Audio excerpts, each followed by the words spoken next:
Estamos apresentando Tudo a Ver.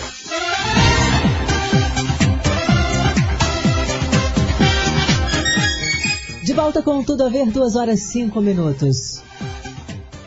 Entrevistas. Momento de entrevista e eu converso agora com o maior patologista neuromuscular do Brasil, doutor Beni Schmidt, está na linha para falar com a gente. Boa tarde, doutor Beni. Boa tarde. Prazer falar com o senhor, tá bom, nessa tarde? Eu que agradeço essa oportunidade, Carla. Obrigado, o senhor está falando com a gente aí diretamente de São Paulo, não é isso? Isso. Ok, vamos falar um pouquinho, doutor Beni, sobre a esclerose múltipla, né? Muita gente não sabe o que é essa doença. É uma doença autoimune, né? Que faz parte do quadro das doenças autoimunes. Então, nessa doença, as células que deveriam proteger o nosso corpo, né?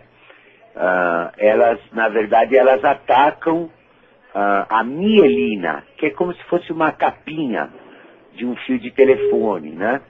E elas causam uma desmielinização dos nervos, né? Sim. E pode comprometer em qualquer lugar do sistema nervoso central. Então pode estar localizada essas desmielinizações no cérebro, no tronco cerebral e na medula espinhal. E como que essa doença surge, doutor? Olha, ela é mais frequente em mulheres e ela é muito mais frequente em regiões do planeta que não existe muita exposição solar. E alguns pesquisadores relacionam ela a sintomas, ou melhor dizendo, a estados de depressão, de angústia, por causa dessa falta de luz solar. Por exemplo, Carla, Sim. Aqui no Brasil, a prevalência da doença é de 18 casos para cada 100 mil habitantes, né? Enquanto que em Toronto é 10 vezes, você tem 180 casos para cada 100 mil habitantes. Então ela acontece 10 vezes mais frequente do que, por exemplo, para os brasileiros, que a gente tem um território muito gostoso de viver em comparação ao canadense, né? Uhum. Agora, o senhor, como fundador do laboratório, né, de patologia neuromuscular e também o senhor professor adjunto de patologia cirúrgica da Universidade Federal aí em São Paulo, doutor Beni, o senhor já presenciou, logicamente, vários casos de esclerose, né? O que a pessoa sente? Quais são os sintomas? Olha, então, Carla, veja bem, como essas placas, né, chamadas placas de desmielinização, pode acontecer em qualquer lugar do cérebro, em qualquer lugar da medula espinhal e do tronco cerebral. O que acontece? Os sintomas são exatamente um livro completo de neurologia. Sim. Né? Porque cada lugar no cérebro ou na medula que esteja comprometido vai causar uma semiologia neurológica correspondente. Uhum. Mas para o rádio ouvinte eu quero deixar uma mensagem que a principal manifestação da doença, ela começa com uma fraqueza muscular, né? Um surto de fraqueza muscular. Esse é o principal sintoma. Mas a gente pode ter alterações visuais, pode ter dificuldades do sistema urinário e assim por diante, né? E quais são os exames que a pessoa, então, deve se submeter, doutor? Primeiro, um bom exame clínico neurológico, né? Como em toda a medicina, né, Carla? A medicina começa primeiro com o médico conversando com o paciente. Verdade. Aquilo que se chama anamnese. Uhum. Se você me permitir, Carla, sim, fica à vontade. Eu queria só aproveitar, me perdoe, para quem não estiver de acordo, mas se a medicina começa com o paciente conversando com o médico, você já veja como aquele nosso programa Mais Médicos aqui que estão fazendo aqui no Brasil é uma hipócrita, né?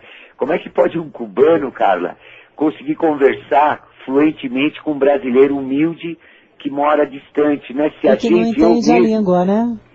não consegue conversar, né? Não há Mas comunicação. vamos voltar ao assunto. É só um comentário, me perdoe. Fique à Mas vontade. é bom o público ficar esclarecido de certas coisas hipócritas da saúde pública do nosso Brasil. Uhum. Né?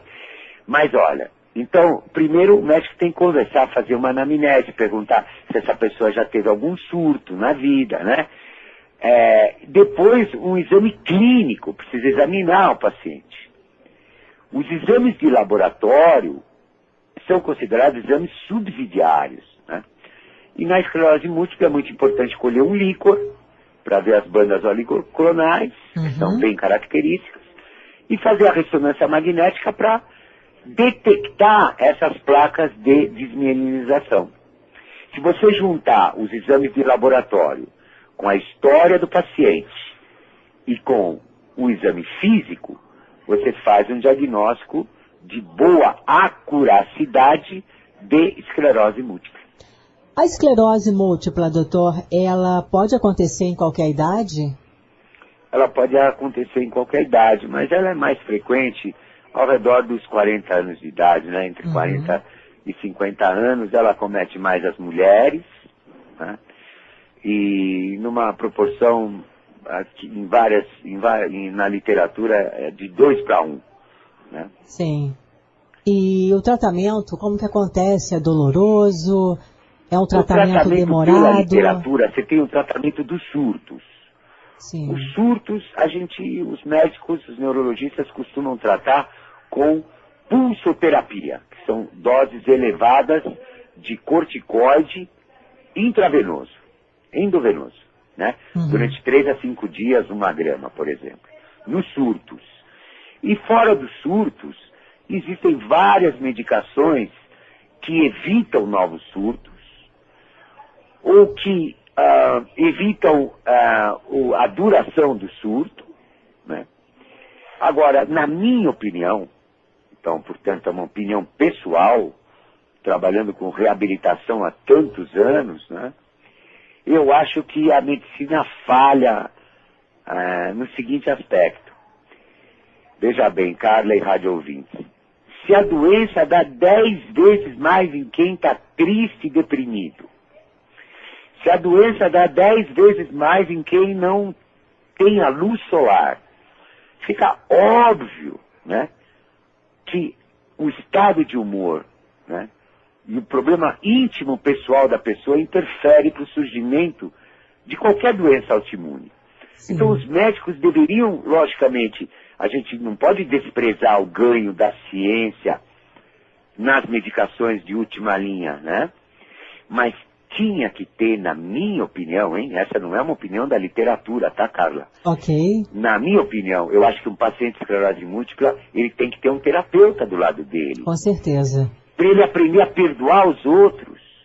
Doutor Talvez, Benny, Carla, até quem sabe perdoar a si mesmo. Doutor Benny, o senhor me permite, o senhor adentrando aí no assunto do perdão, é exatamente hoje isso o que nós estamos abordando aqui no programa, a questão do perdão. Quem Olha, não mas perdoa... nós não combinamos nada, viu, Carla? Você pode dizer a todos os rádio-ouvintes que foi sem combinar. E eu estou muito feliz, né, porque tem tudo a ver. O nosso programa se chama Tudo a Ver, e estou trazendo à tona esse tema, né, a questão do perdão, é justamente o que a gente está hoje falando aqui no programa, a questão do perdão, porque tem muita gente que não perdoa e acaba ficando doente, né? Mas, Carla, eu escrevi um livro recentemente, não de medicina, viu, Carla? Sim. Eu escrevi um livro de amor pelo meu cachorro, que chama Toast, Retratos de um Amor pelo Cão, em que eu comparo a vingança com o perdão. O perdão, Carla e rádio ouvintes, o perdão deixa as pessoas leves. Justamente. Tranquilas. É muito mais inteligente perdoar. É lógico que é muito mais difícil, né? Mas é mais inteligente perdoar. Cientista... Requer um pouco de esforço, né, doutor? A gente precisa aprender a perdoar mais, né?